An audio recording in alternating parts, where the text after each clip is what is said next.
Hi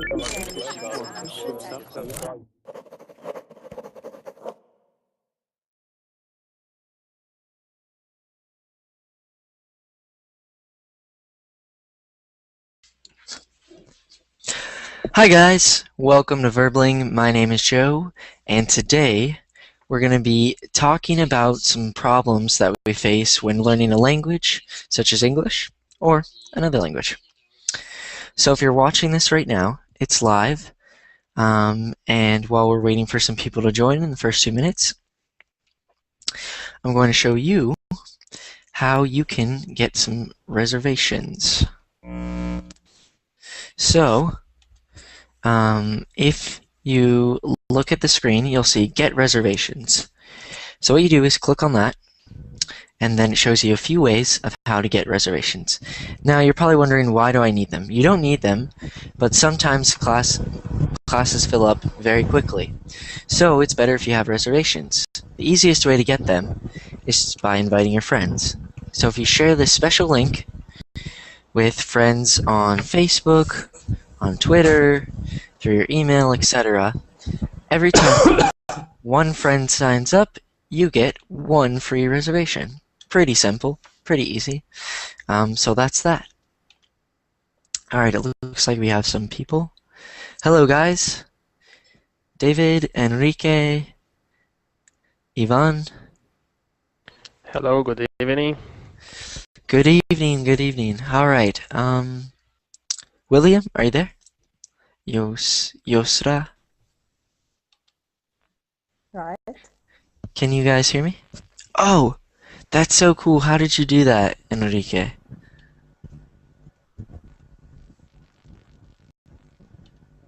Hello, Joe. How are you?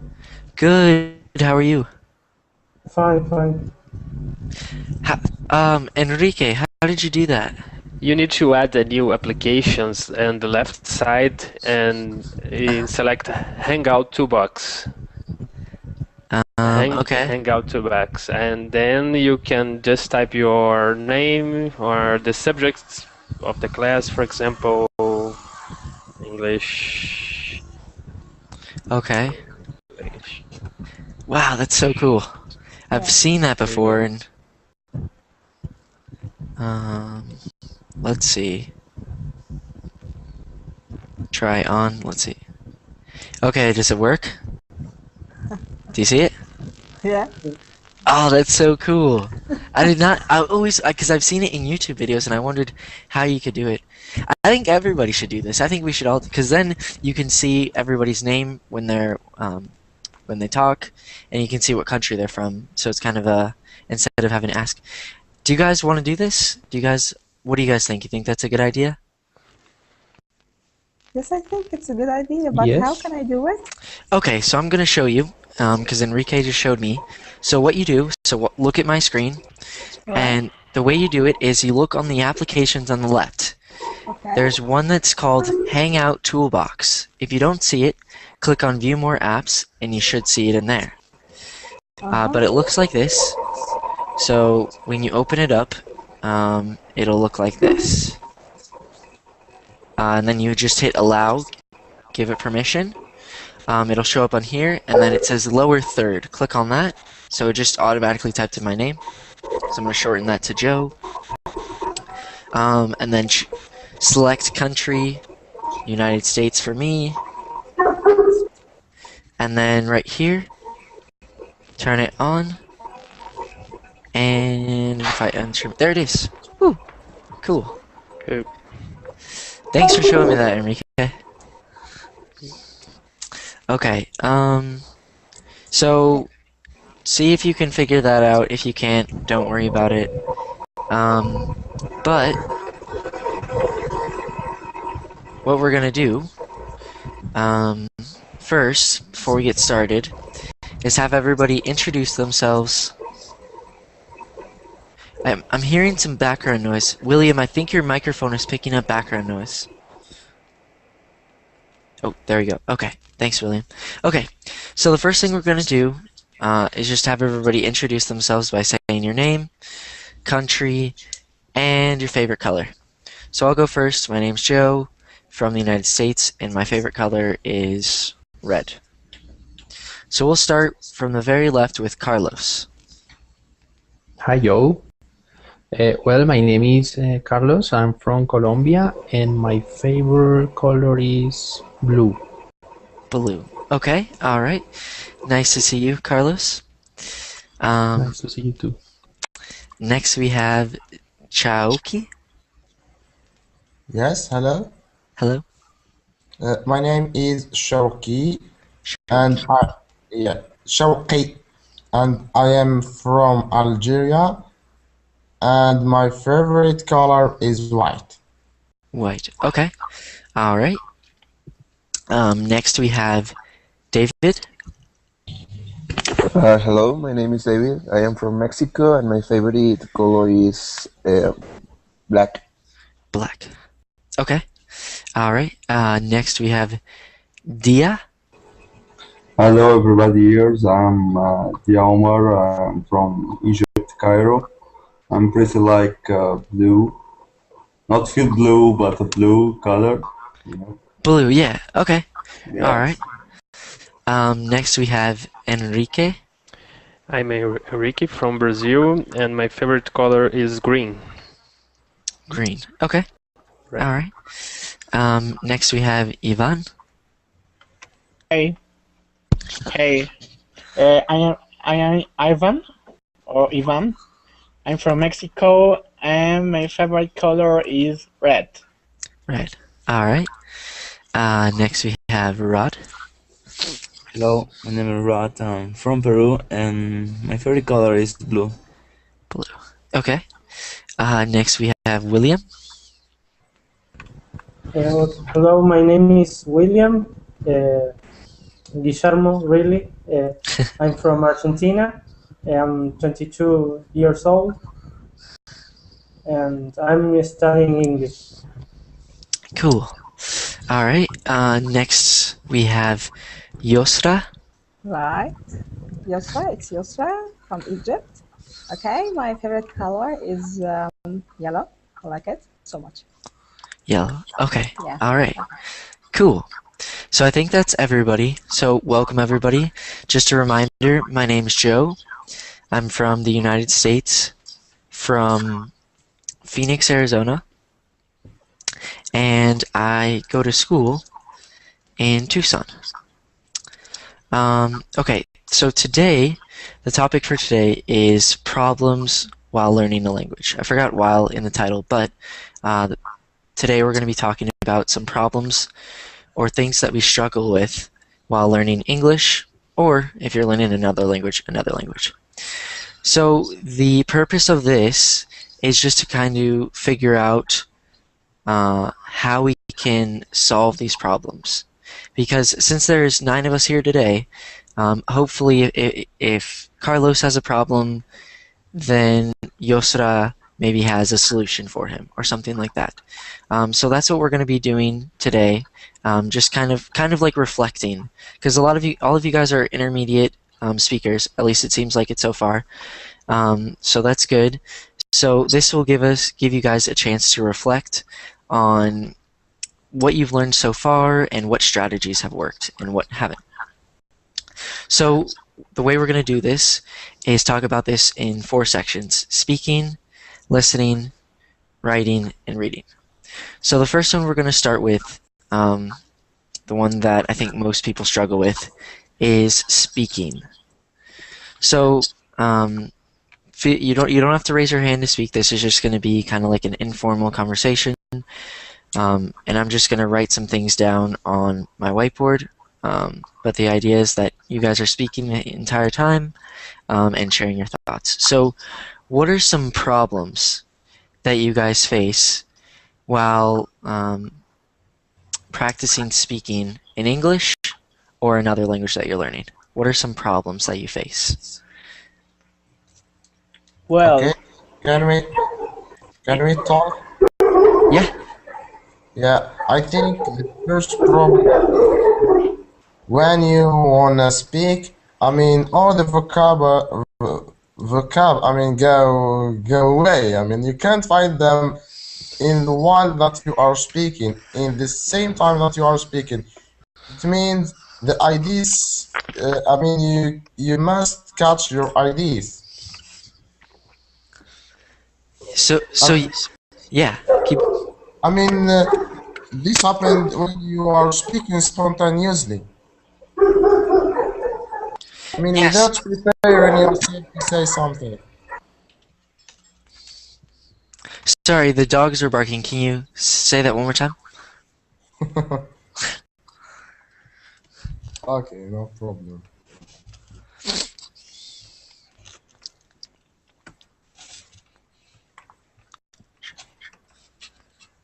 Shayuki? Yes? Can you repeat that last part? Yes. I said when a person wanna speak, the speech or the words go away. He can't find them. I mean, when he speaks spontaneously without preparing for his speech, for his speech. Hmm. Yes. So trying to think of how to reword that. So you're saying like you have all these ideas in your head, and sometimes you don't have the vocabulary to express them, and it's Yes. difficult. Yes. You know them those vocabulary. Okay, you know the vocabulary. But in the at the time that you wanna speak, they will go. I mean, I don't know. Chopping. I don't know. You can't find Okay. them the moment of your speaking. Okay. So like you forget words. Yeah, you can say that. But after when I finish my speaking, if somebody tell me that this word is that I explained to you, that I will remember it easily. Yeah. Okay. Yeah. So the thing is, maybe not enough practice, or Yeah. like not being able to practice vocabulary enough. Yeah. Maybe. Yeah. Okay. Okay. Um, can you guys hold on one sec? I think Verbling is down at the moment. You guys are in the class, but I have the Verbling tab open in another page, and it says that it's currently unavailable. So I'm just gonna text my boss real quick and let him know so that he can fix it and get it running. So give me one sec, just so that way, because the chat stopped working on the side. I don't know if you guys noticed, or is it working for anybody? No, Yes, it's it's not work. working. Okay, I'm gonna text them right now and let them know. Okay. There we go. Okay, cool. Yeah, okay, so back to what Shiaruki was saying. So not being able to To express himself well, maybe. can you repeat that? To express himself well, maybe. Yeah. Let's write that. That's better. Not being able to express yourself, because you're saying you know the vocabulary, but like in the moment you want to say it kind of quickly because it's a conversation, and like it's not like texting where you can wait an hour. It's Yes, that's it. Yeah. okay. That's perfect way to put it, Yosura. Not being able to express yourself. Uh, To yeah. Uh-huh. In my case, for example, I speak French and Spanish. Yeah. So when I'm speaking or trying speaking in English, I think in French or I think some words in French. So I get confused. Okay. Um. Okay. So let's put mixing up languages. Okay.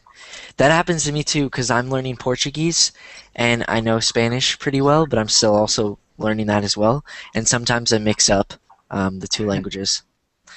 Mixing up languages. Okay, so yeah, that's difficult.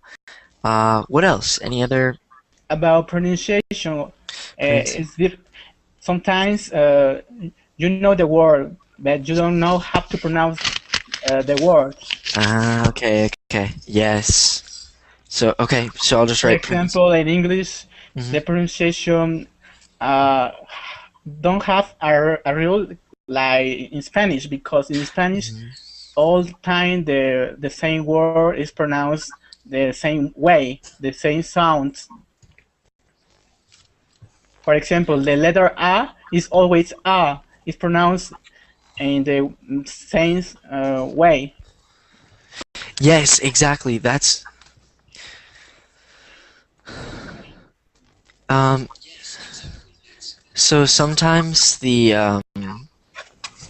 like for example, a sound or an R may be pronounced this way in this word and a different way in another word. So maybe speaking, let's put pronunciation, but let's also put hard to know how to pronounce words. Because with Spanish, it's really easy. It's written phonetically, which means the way you say it is the way that it's pronounced. But with English, it can be different. Like, trying to think of an example. Knee. Me? Knee. Knee.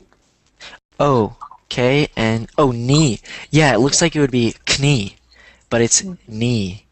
Yes, That's the E is a silent letter. exactly. So that, not everybody knows that unless, because I mean, just by like, if I said, hey guys, what is this word meaning? You had never seen it before, you wouldn't know. You would think, knee. But you have to like, it's hard because the same thing happens to me. For example, For example, yeah. plan and plane. Look at the first letters P L A N. But when we add E, the pronunciation of A it will change to A. Exactly. Now how are you supposed to know that? I've always wondered that because in English we don't have accent marks. We don't have any way of indicating the stressed syllable or the pronunciation.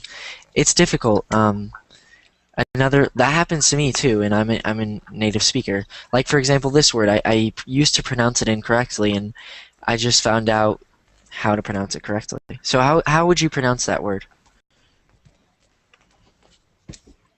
Any ideas? Which one? The one that I wrote that starts with the C? It's compromise. Compromise. Compromise. See, I thought it was compromise, but it's compromise. You guys are right, yeah. Yeah, compromise. Yeah, see, I made the same mistake. It's difficult because there's no way of knowing unless you hear it. I think there are rules for the pronunciation, but I think they're complex and they don't always follow along. But it's something that you gotta. Yeah, sheep and ship. So there are a lot of examples out there. What about the word ask? I heard before that ask have a sound like a T. Ask. Wait, did I write it correctly? D-U-S-T? Dust? Ask. When you speak, asked. you said asked. Asked. It will be T. Yes, okay. So it's really, it's spelled A-S-K-E-D,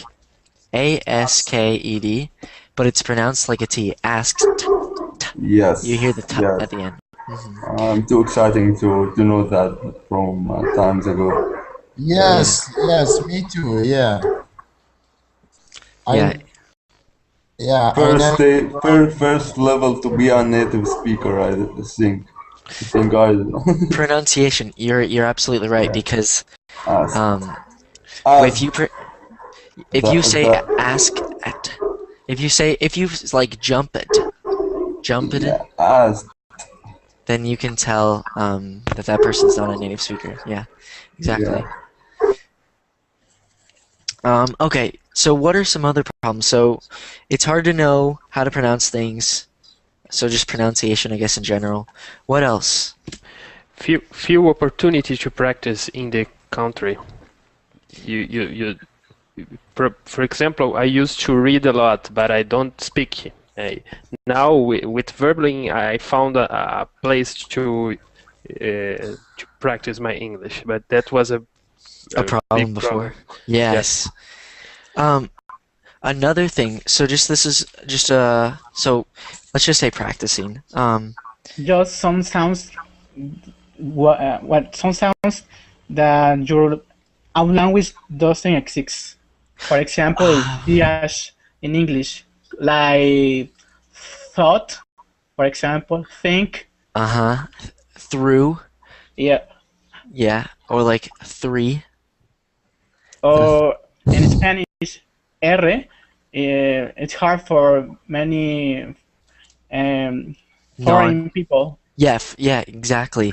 It is. Yeah, because for instance, in English we don't have the double R, which you were in the class earlier today where we were talking about that. Yeah. Yeah. Okay. So, are there any other problems that you guys face related to speaking that we didn't already mention? In my case, I think that first words I come out from my tongue not be completely true, but when I think again about what I've told, I have talked it before, I remember that I must say it in a true way, but I think I said it in a bad way, little bit. So, Yeah. so you'll say something, and then you'll realize, wait, I should have said it this way. Yeah. In a couple of seconds, yeah, I got it. I got it that I can say it in a more correctly way. Okay, okay. So, okay, so let's just say, let's just say making mistakes, because that's what you do. You make mistakes when you're speaking. Okay. So I think that's probably a good amount, unless you guys have more. But so I wrote them all down. So here are all the problems that you guys said that you may face or somebody else may face, related to speaking. So what are some solutions then for fixing, maybe not solving these problems, but lessening them, like making them less of a problem, like just little things. So the first one was not being able to express yourself. What are some solutions, if you guys know of any? What do you think? Read on internet, read a journal. I mean, you know the word, you know it, but the moment when you want to speak, you can't find it. Yeah, that's true. Really, that's a common problem. Yeah. Beginners, yes. Yeah. Yeah, even more so intermediate speakers too, because you have, as an intermediate speaker, you have the vocabulary, you know the grammar, structure, and you know how to form thoughts and sentences. It's just the fluency, really. Yeah. Fluency, yes. Because I think being able to express yourself is a characteristic of a fluent speaker. Because as an intermediate speaker, you can have a conversation and stuff, but to really be able to express yourself, I think would be a characteristic of a fluent speaker. And so I think you guys are right. Reading a dictionary, because when you read not a dictionary, sorry, reading just reading in general can improve that, because when you read, if you read like a maybe like a novel, or if you read a book that is fiction and there's dialogue, then obviously it's going to be written, if the book's written by a native speaker, then when you're reading it and you're reading the dialogue and stuff, then you're going to say, oh, I've heard people say that, or oh, I've heard people say that. Then those things are going to kind of get stored in the back of your brain, and then when you're speaking, you're going to kind of remember those things and then probably say them. What do you think about reading the lyrics of the English songs? People, yeah, I think some music is good for that. Some music is bad for that. Which is kind of obvious. But yeah. Yes. Or I think today my friend gave me a great idea that to watch an Arabic movies, because I'm Arabian, and its subtitles is translated to an English. What do you think about that? Yeah. The only thing I would say that would be better than that is watching a TV show in English, like not translated, not like an Arabic show or a show in Arabic that has English subtitles, but rather like a show that I might watch or a show that my friends might watch, a show that if like trying you have to think about it in like depending on how old you are.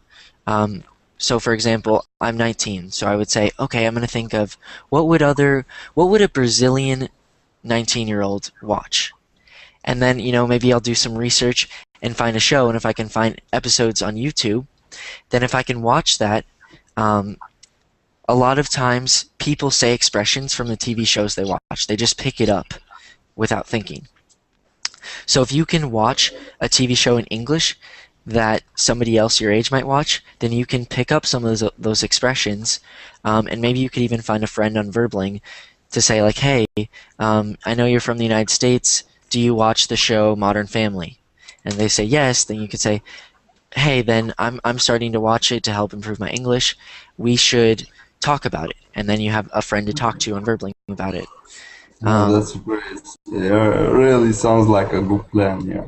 Thanks. Yeah, I think it would be because then you could say Something like share with something share with then English people. exactly something you can share, something that you're interested in, like you're passionate about. Because if it's an interesting show, then you're gonna want to watch it more and more. Yeah, Elena just said she watches a lot of American TV series, and I think it's a good idea. What about confident of your language? Okay, confidence. Okay, so Confidence of your language. yeah, You that's have really great database about your English, and you have a great vocabulary, and you can make a sentence, and you can listening well, and you can speaking a little bit. But how to get confident of your words and your speaking, and you can speak fluently. That's confidence is really missing in my yeah. case, really. Okay, that's something that you can work on. What are some recommendations that you guys have for building confidence in speaking English? Yeah. Does anybody have any recommendations for building confidence? I mean, I have a few ideas, but I wanted to see if maybe you guys have some because Practicing with friends, at any time, at anywhere, with anyone. Practice with yourself in front of the mirror. Yeah. Don't be afraid of making many mistakes as you can. yeah, man is absolutely right. Don't be afraid of making mistakes because the thing that pushes away our confidence is fear. Because everybody's scared of making an error, sounding funny, and most people appreciate it when you try and speak their language, their native language. For example, I don't speak French. I know like 3 sentences, and when I went to France, I always started off in French, and then I went to English. And that takes confidence. And the way that I built that confidence was by repeating common phrases, repeating things that you're going to say, like in front of a mirror, like you were saying. But that's one way to build confidence. Another way to build confidence, come into these classes, and if you're scared to speak, join the class anyway, and maybe turn off your camera for a little bit. Then at least you don't have to worry about your facial expressions, because I think people get nervous when they see other people looking at them. So that's another thing to do. And then as far as in person, anytime you can, like for example, maybe if there's an American or there are people who are native English speakers in your city, go and find them and practice. For example, like I said, I'm learning Spanish, and there are some Mexican restaurants. And if I know that the people working there speak Spanish, then I try and practice sometimes, and they usually appreciate it. I mean, sometimes they'll respond in English, just because they know English and they know that I'm not a native speaker. So it's just those are the ways that you're going to build up your confidence, by taking advantage of every opportunity to use the language. You really get the point. Yeah. Yeah. That's true. Good, good, good. Thanks. Any other recommendations? I think it's to be confident in yourself, and also to try to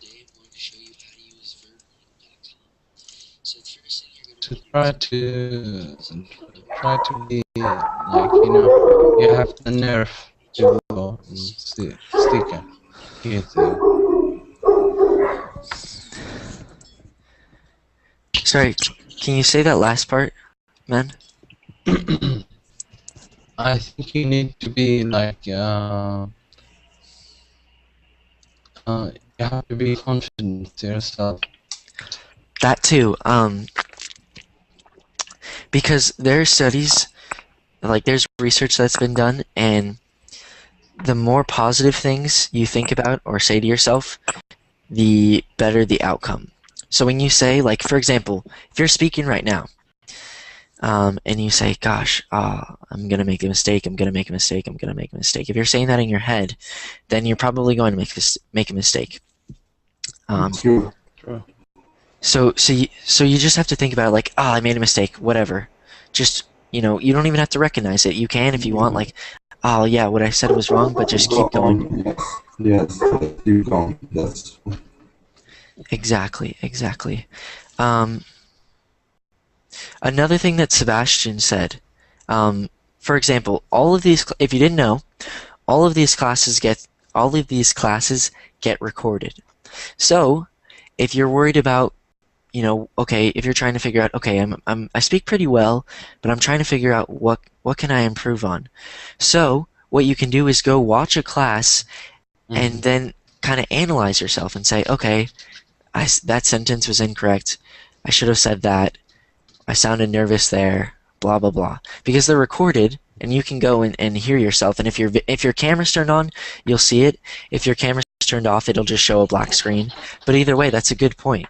You can go and watch yourself and say, oh, okay, there I could have improved myself by saying this word or that sentence. So that's a really good point. I never thought about that. Okay, so let's move on to the next one. The second one was mixing up language. So a lot of people do this because obviously all of you guys are learning English as a second language, maybe a third language, maybe a fourth language, I don't know. So what are some solutions or some ways you can fix that? If you're constantly mixing up Spanish with English, Arabic with English, French with English, Chinese, Vietnamese, German, Italian, etc. What are some ways that you can fix that? I think you have to focus on one thing, one language, because you can't focus on two languages, because first it will be difficult for you. Second, you have to be like, like you have to have superhuman brain. Yeah, I think. I think you're right. You have to focus. That's a good point. Another thing, I don't know how effective this would be. I think it actually would be pretty effective. But when you're learning English, because you guys are at an intermediate level, so when you're learning new vocabulary or when you're trying to do things and practice your English, don't translate to Arabic, to French, to Portuguese, to Spanish, to whatever language, whatever your native language. Don't translate. For example, when you're learning a new word, like the word, what's a word? Like the word. Like, for example, swimming. Swimming.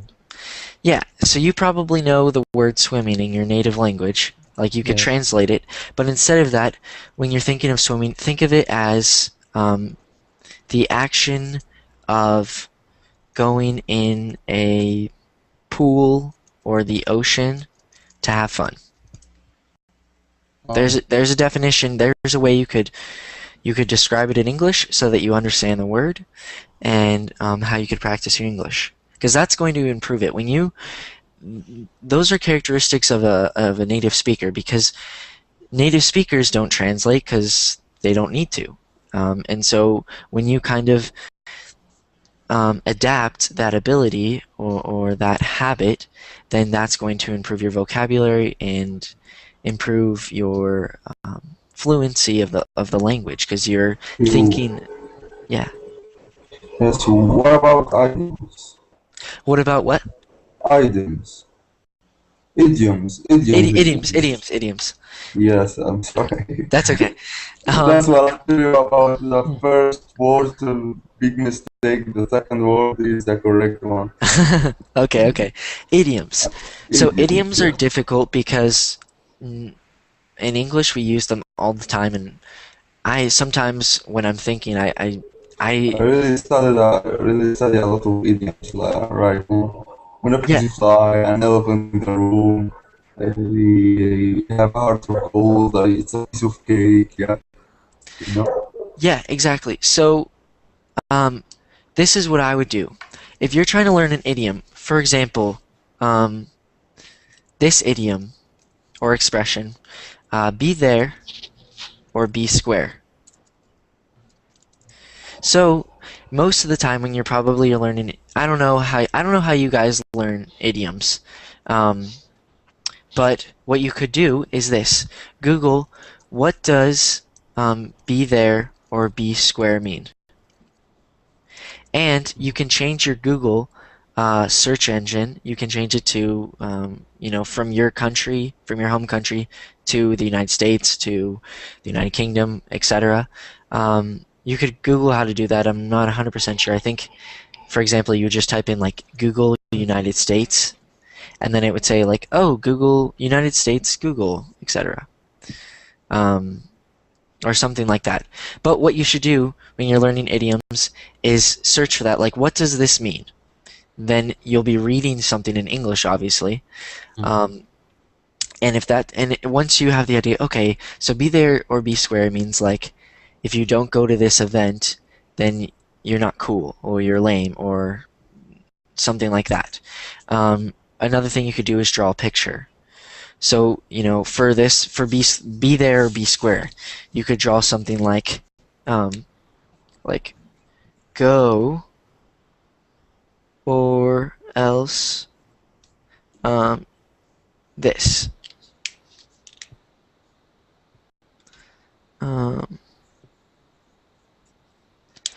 Something like this. Like this isn't really entirely a picture, but I just wrote go or else you are a square equals square, which equals lame, which lame is slang for like not cool. So that's one way to do it. Kind of like, so anytime I think of be there, be square, I'm going to think of... Lame is a slang, yeah. Lame is slang, so like if you said,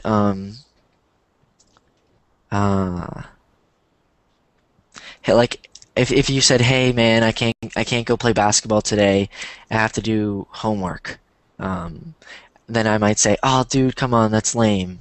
Do your homework after basketball. So it's like, oh, that's not, yeah. So that's one way that you could do this for learning idioms and trying to help yourself memorize them. What are some other ways? How do you guys learn idioms? Through movies. Through movies, okay, good. What else? I try to use it in our conversation. In my conversation, I use some. Good, that's another way. Really, I think the thing that you guys should do is take advantage of the friends section on Verbling, because it used to be it was like the main focus of Verbling. Now it's kind of switched to classes, but they've redesigned the friends. So I don't know if you guys have seen this, but what you can do is add a bio. I think it's loading right now, but as you can see, I have a lot of friends. And what you should do is try and friend people from the United States, or if you're trying to learn Australian English, friend people from Australia, etc. But you can send them messages on here. So, you can send them messages, You can see there are a lot of messages between me and Carlos. You can call them, you can practice with them, but what you should do is, maybe try and start a conversation with these people, or add them on Facebook and try and see if you can add them on Facebook if it's okay with them. And, start a conversation with them and use the idioms in conversation, and then maybe say, hey, did I use that idiom right? And they could say, yeah, you could change it to this, or yeah, you used it perfectly, or no, you need to do this. So, this is a great way, because all of you guys are practicing with me. I'm the only English native speaker right now because I'm the teacher, obviously. And so, since there are 9 of you here, I can't focus on only one of you because it wouldn't be fair to the rest of the students. But when you use the friends section, then it's one-on-one. So you can help that person and they can help you. And you get more attention and you can get better feedback. Because these classes are really, they're designed for you guys to practice, to come, have fun, and practice. So you guys can come and I can give you feedback, when I can, but I can't give you like specific feedback if you have a specific question, like all the time. But the friend section is a really, really, really awesome feature that you guys should take advantage of. That's how I practiced most of my Spanish before we offered Spanish classes. So that's a great way to practice as well. Okay, so the next thing we wrote was pronunciation in general. Pronunciation. So what are some tips for that? Well, singing, listening to music and then repeating the lyrics. How do you say it? Lyrics? Uh-huh. Okay. The lyrics. That is a great way because they're sung by native speakers, so they're pronouncing them correctly. Because especially in choruses, which is like the main part of a song, so like, hey, I just met you, this is crazy. So like from Call Me Maybe, that's the chorus. So if you listen to that and repeat it, then that's going to improve your pronunciation, obviously with that expression, but you can pick up a lot from music. Especially Brian Adams. I like his way in talking. I like Who? Brian Adams. You know about? Brian Adams? Yeah. Who? I don't think I've heard of him. But yeah, I mean, maybe he's a good. Yeah, he's pretty good. He's from Osiris. Okay, I just looked him up. Okay, yeah, perfect. What are some other ways to improve your pronunciation? I With think online dictionary, because for example there are word reference, there are a section for listen the pronunciation in British English and American English. Exactly. Dictionary.com is a great one. That's the one that I use it's only for English. Or I think they have Spanish too, but I just use it for English, and they have pronunciation. They have audio or like recordings to help you improve your pronunciation. Actually, another dictionary I just found, which I think would be really helpful for you guys since you're learning English as a second language. It's called yourdictionary.com.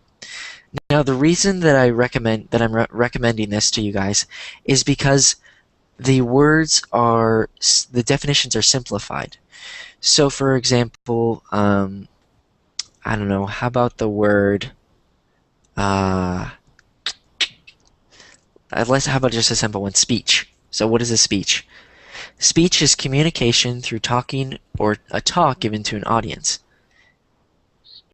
When you click listen, you can hear it. Then it shows an example. An example of a speech is a conversation between two people. An example of a speech is the presidential address. So it's cool. They've got sentences and the definitions are simplified. You can click see it in a sentence. You can click see in thesaurus. It's a really great website that I use sometimes. What else? Any other recommendations for improving pronunciation?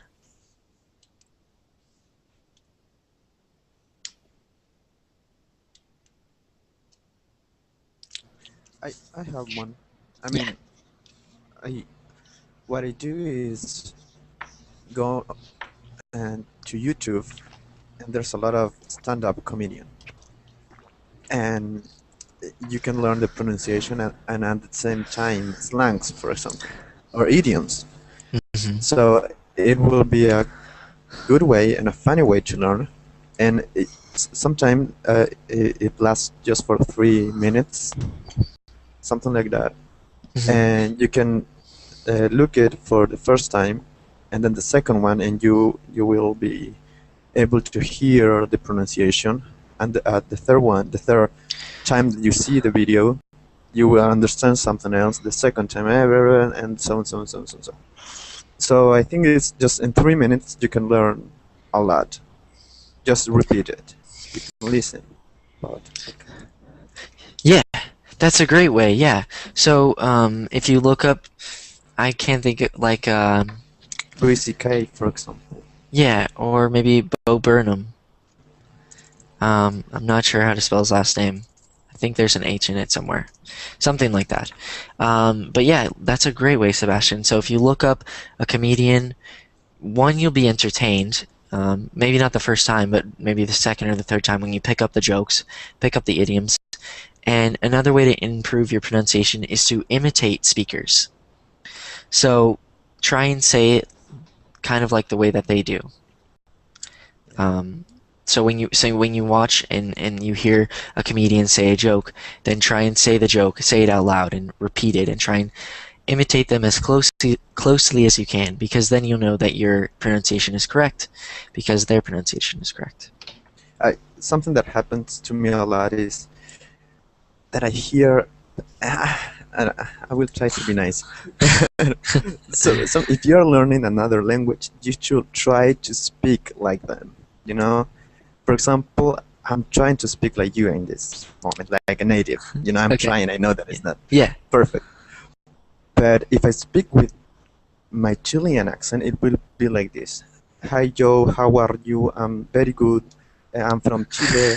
And I will be... No, I have to try to speak in English, you know, with the pronunciation, with the letters, everything.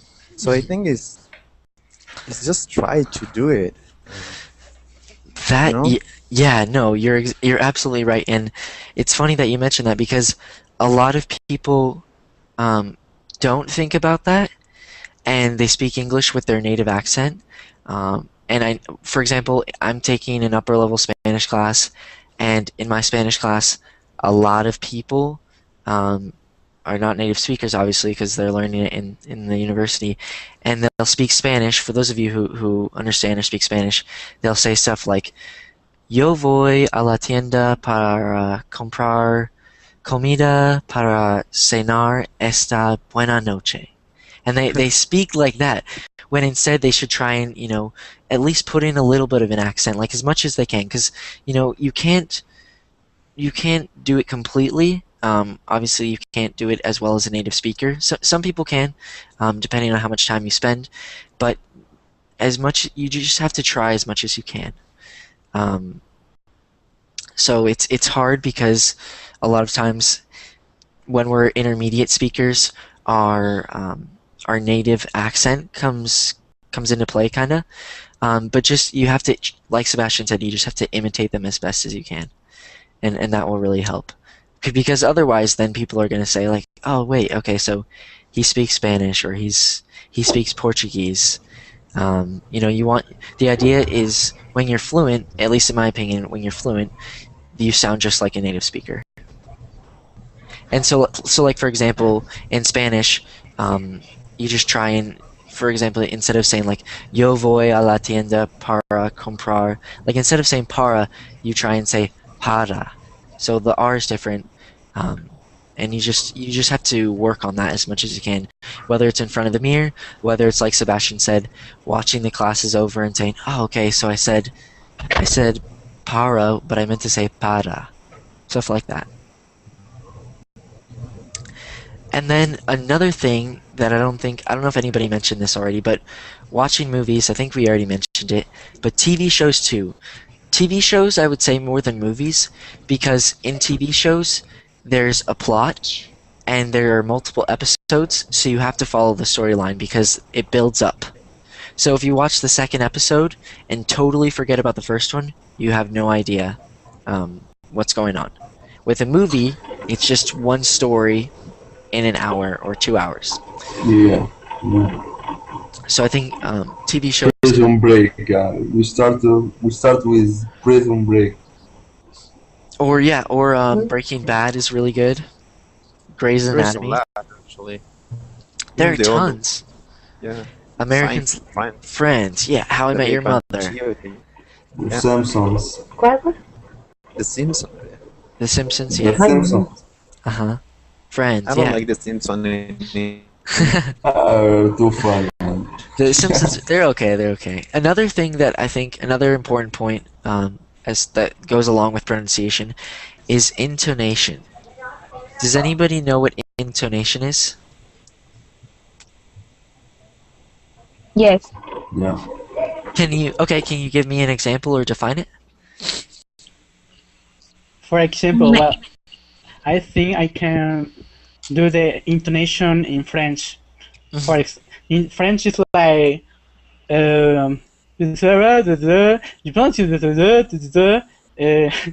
pero when I don't know if I can try to speak in French for listen the intonation, because for example, in French the intonation is like that. Salut, je m'appelle Ivan, je suis mexicain, je veux apprendre l'anglais. Mais for example, if you speak like you were speaking in Spanish, it will be like that. Salut, je suis Ivan, je veux apprendre le français. Something like that. Yeah. It's like a melody. Exactly, it is like a melody. Same with Portuguese. Enrique, you're from Brazil, right? Yes. Can you say a sentence in Portuguese? Just anything? Like, I don't know, whatever. Doesn't matter. Vamos aprender português. Exactly. So vamos a aprender, and then it kind of goes up. So it goes like this. It's kind of like vamos a aprender português.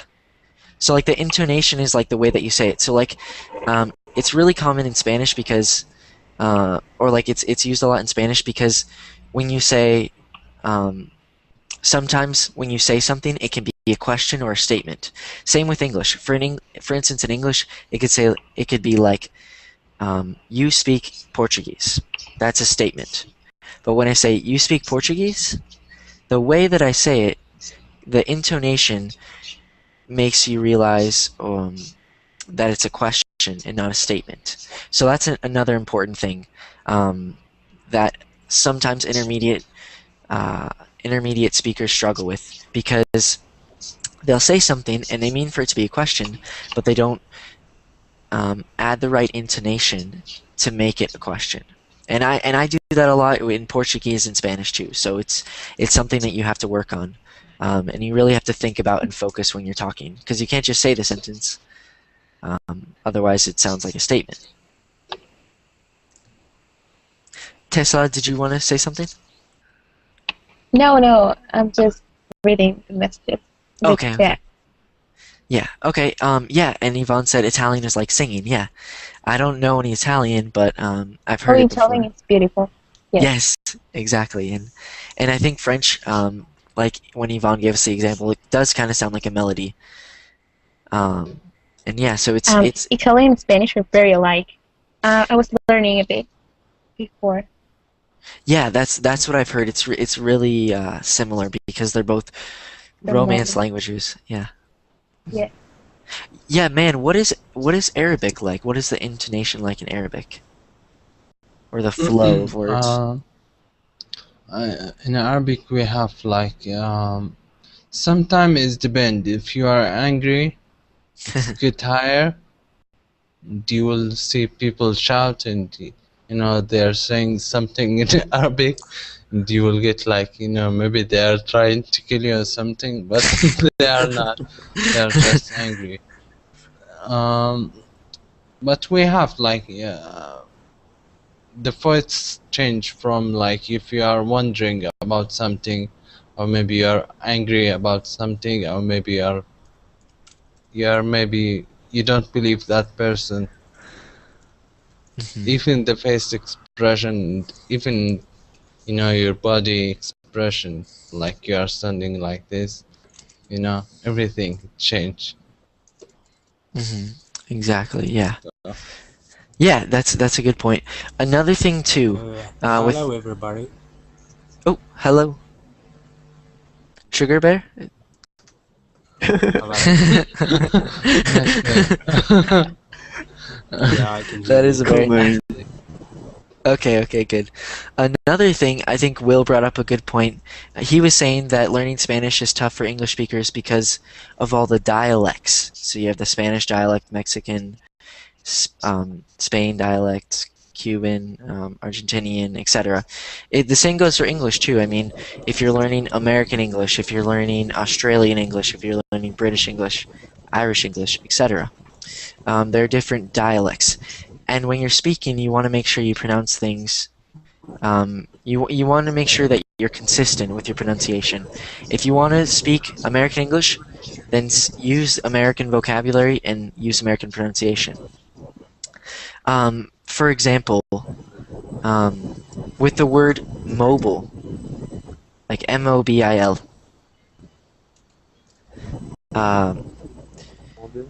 yeah, you could say mobile, which I think is how the British pronunciation of it is. So it just depends on what you're learning. I say like... mobile all the time, so I'm oh, mobile. Damn. Yeah. What'd you say, man? Water. Can you try to say like See, like people? So like I know what the word water to like it changes even throughout the United States. Well, you can say mobile or cell phone, right? Yeah, you can say you can say mobile or cell phone. In the United States, we say mobile. But like the word water, like I'll say it like water. I think Water. They say like water. Water. Yeah, like towards the east, they kind of say like water, kind of like that. So you can hear it's subtle, but it's different, and that's going to be another thing that you need to keep consistent. For me, for instance, I always get water. Yeah, for me, I always get the British accent and the Australian accent mixed up. I don't know why. I know that they're different, but for some reason, to me, they sound similar, and so sometimes I have trouble determining. Yeah, determining if the person's from the United Kingdom or if they're from Australia. So it's difficult, but it's something that you want to keep consistent for your pronunciation to sound like a native speaker. I love hearing the British how they swear. How they swear?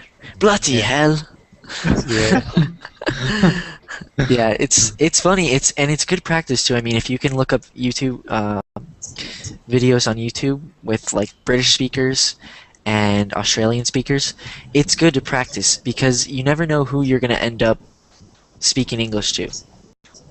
They could be from England, they could be from Ireland, they could be from the United States, they could be from Australia. So it's just good to practice all of them, because then, especially like on the friends section, I want to go back to that because when I was using that for Spanish, I usually tried to speak to people, 10 minutes at a time. I would do, okay, so I'd speak to this guy from Spain for 10 minutes. Then I would speak to a guy from Mexico. Then I would speak to a guy from Chile. Then I would speak to a girl from Argentina, etc. So when you do that, it helps improve your listening skills because your ears constantly have to adjust. Okay, so this person is from Mexico, so their accent sounds like this. This person's from Chile, so their accent sounds like this, etc. So that's a really good way to practice listening. One time, Joe, I was actually in a hangout. I mean, it was not broadcasting. Yeah. And one girl, yeah, I know. But she asked me and a girl from Spain, what was the best way to learn Spanish in which country, I mean. And we both looked at each other and we said, we don't know. I mean, it's up to you. You have to listen to if you want to learn Spanish from Spain or Chile or Argentina is just up to you. I mean, try to listen a person from those countries and see what do you like the most, maybe, and try to do it, because it's different. And the only thing that is going to change is the slangs and the idioms, but not the meaning of what you're saying in Spanish. Yeah. What I've heard is that, and even just in my opinion too, the Spanish from Colombia is the clearest. And when I say clearest, it's the easiest for me as an English speaker to understand. Because, for example, sometimes I feel like Mexicans speak really fast, Chileans speak really fast, Argentinians speak really fast. All these different people, people speak quickly. And for example, in Spain they have the theta, where they say like hace 10 años or something like that. Whereas in Mexico they don't, or another part of the Spanish-speaking world they don't. And then in Chile, you guys usually drop the S's, so that can be difficult for us as English speakers. So it just depends on what you learn. But I mean, even if you learn Argentinian Spanish and you go to Spain, you're still going to be understood. It's the same language, it's just a different dialect. Yeah. Yeah. Okay, so I think we had two more. So I know the class just ended, but practicing coming to these classes and gaining the confidence to speak, and even if you're just listening, it's good practice as well. But for speaking, obviously you want to participate. And as far as making mistakes, you're always going to make. People, native speakers make mistakes, and you just correct yourself. Like for instance, if I say, "Oh, the dog ate that," I mean ate. So you can say that expression, "I mean," or "I meant." Meant is the past tense, obviously. So I wrote it, but I don't think it showed up. I'm going to write it in the other chat. So it's the same thing like in Spanish. You say like digo, which means that's what I was taught, at least. Like if you're trying to correct yourself. So even if if you know that you make a lot of mistakes, learn that expression, practice it, and then use it. And then you're going to sound more like a native speaker, because people who have a higher fluency are going to correct themselves and say, "Oh, I mean this. Oh, I mean that." But even if I you do want make, to ask you. yeah. Sorry, continue. Oh, I was gonna say, even if you do make a mistake, don't worry about it. I think I've read the Twilight book, so it was very difficult for me when I tried to read it. To be honest, I tried to read it many times. I start the first page, and then I stop. It's like there's something or there's a spell inside this book. So I said, "What's wrong?" I tried to read it many times until I get the third page. So I was happy with myself. That's good. Exactly. Just going step by step. Yeah, I read a few books in Spanish, and yeah, it's even though I consider myself like an intermediate advanced speaker, I still have trouble reading sometimes. I like So the book of Scarlet Letters. Scarlet Letter was a good book. I read that. Yeah, so finding books to read, and another thing that you could do with somebody on Verbling Scarlet Friends. Letter book. Yeah, Scarlet Letter is a book. Scarlet Letter. But another thing you could do is find a friend and say, "Hey, I know you're from the United States.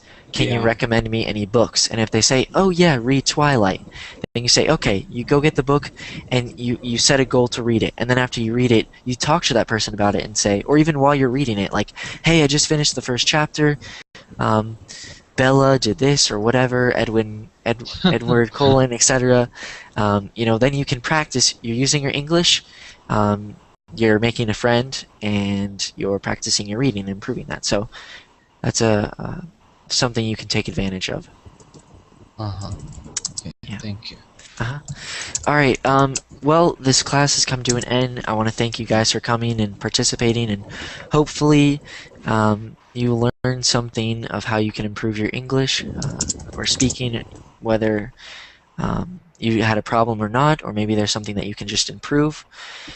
But that's it. I want to thank you guys for coming and for staying and speaking and participating.